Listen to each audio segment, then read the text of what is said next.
Now I would like to introduce Jalaya Taylor. Jalaya is our community outreach specialist, and she oversees all of our student contests. So she is going to give us an update on the contests, how those have been going, and also introduce us to the winner of the Student Oratory Contest. Jalaya. Hi everyone, how's the conference been going so far? Good. Well, as Makara introduced, each school year Oregon Right to Life organizes a student contest for all ages K through 12 that focuses on a certain theme. This past year's theme was Let Life Shine. Through being promoted to schools and churches all throughout the state of Oregon, our student contest was a great success. We collected over 1,000 entries, which included artwork, essay writing, oratory, and short film creations. This morning, we had the top 3 oratory contestants from Oregon present their county speech to a panel of judges. The winner of this competition has the opportunity to compete at the National Right to Life Convention in Pittsburgh, Pennsylvania this summer. And now I would like to announce the winners. In third place, we had Joseph Matisse. In second place, we had Taylor Lang. And in first place, from Chesterton Academy, we had Miriam Plato. Please welcome her as she presents her winning speech.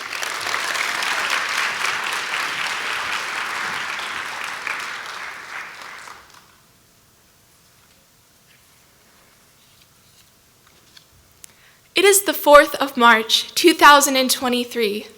The flowers are starting to bud. The trees are starting to get little tips of green on the branches, and the sun is beginning to warm the earth. The new life of spring approaches, bringing with it signs of hope. Hope for things to come. Hope for families and hope for my country. As an American, and even deeper as a human, I believe that all men are created equal and have the right to life, liberty, and the pursuit of happiness. This is what society is built on, the right to life. The right to life puts the good of the individual member first and is thus the foundation of every good society. On the other hand, abortion denies and destroys the right to life and thus strikes at the root of every society, the good of the individual member. When the good of the people is removed through abortion, society kills itself and crumbles economically, socially, and morally. First, abortion destroys society economically. As we see from the state of China, when we try to limit and control the population, disaster ensues. Because of their one-child rule, China's population is now beginning to decrease. China is now facing a demographic disaster. According to the World Population Review, because of sex-selective abortion, China's replacement rate has now fallen below 2.1. Because of their brutal abortions, their working class is diminishing and the economy failing. It is destroying their society. Is this the kind of society we want? Because if not, we need to wake up because our birth rate is currently under replacement level for the first time in American history. Secondly, and more significantly, abortion destroys society socially because it tears apart the family. Abortion hurts mothers. Abortion hurts fathers. And abortion hurts children. It responds to hurt with hurt and to violence with violence. As recently reported in the British Journal of Psychiatry, 22 peer-reviewed studies, including 877,000 women, concluded that women who have had abortions are 81% more likely to experience sorrow, sadness, guilt, and depression. According to 2 studies in Finland, these women are 7 times more likely to commit suicide. Fathers are also emotionally damaged by abortion. The Post-Abortion Treatment and Healing Organization states that these men are more likely to be depressed, suffer guilt, and have alcohol and drug abuse problems. And the child is no more. Hurt mothers, traumatized fathers, and fewer children does not make a stronger society. Abortion's effects on mothers, fathers, and children dissolve the very bonds which allow people to relate to each other. Imagine an ideal society where all people trust, protect, and selflessly care for each other. The strong bonds in this ideal society would grow out of healthy families. With this ideal society in mind, How is what's happening today building a better society? How is traumatizing men and women to the point of suicide, dividing mother from child, making social bonds stronger in any way? The only one benefiting from abortion is Planned Parenthood. According to Planned Parenthood's 2019-20 annual report, in 1 year alone, they took in $1.7 billion in income. They also reported that abortion made up 96.6% of services, while adoption referrals made up a minuscule 0.5%. The sad reality is abortion pays and adoption doesn't, so they are going to promote abortion.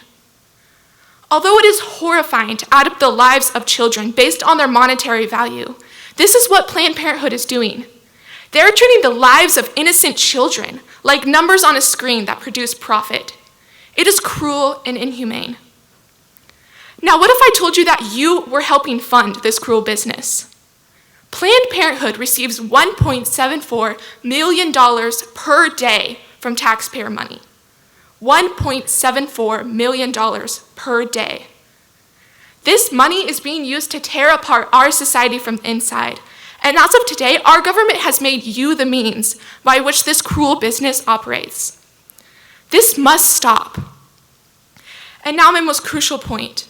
Abortion leads to the moral destruction of society. Across the world, across the centuries, across many cultures and religions, life has been viewed as an inherent good, while killing is evil.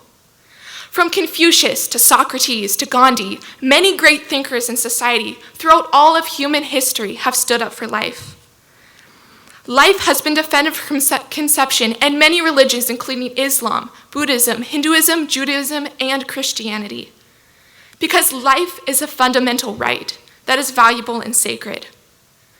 Gandhi once stated, "There are many causes I would die for. There is not a single cause that I would kill for." Another great thinker, Nelson Mandela, stated, "No form of violence can ever be excused in a society that wishes to call itself decent." Intentionally taking the life of another human being has universally been viewed as evil. But now we have a society that kills children left and right without second thought. What does this say about the state of our society? Just as we have laws that protect us from murder, sickness, and war, we should have laws that protect life from violence at all stages. This includes the stage of life inside the womb. For science shows us that life inside the womb is alive.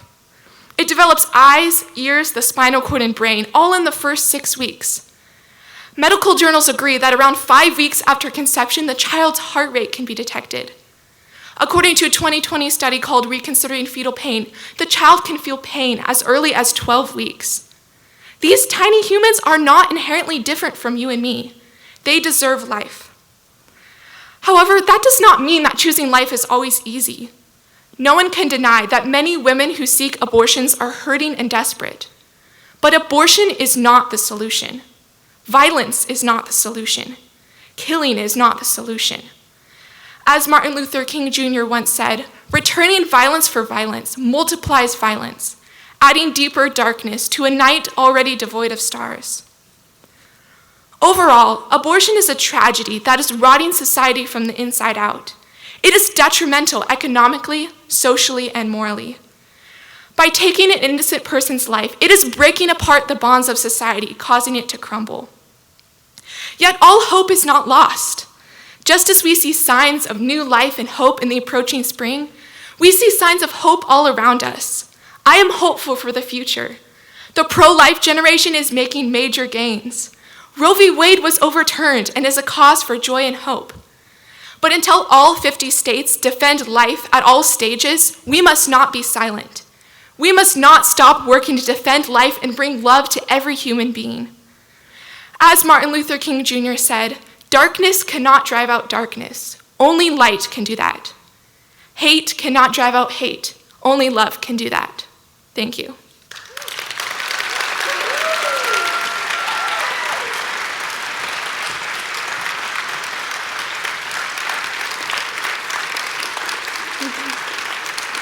Thank you, Miriam, for sharing your passion for life.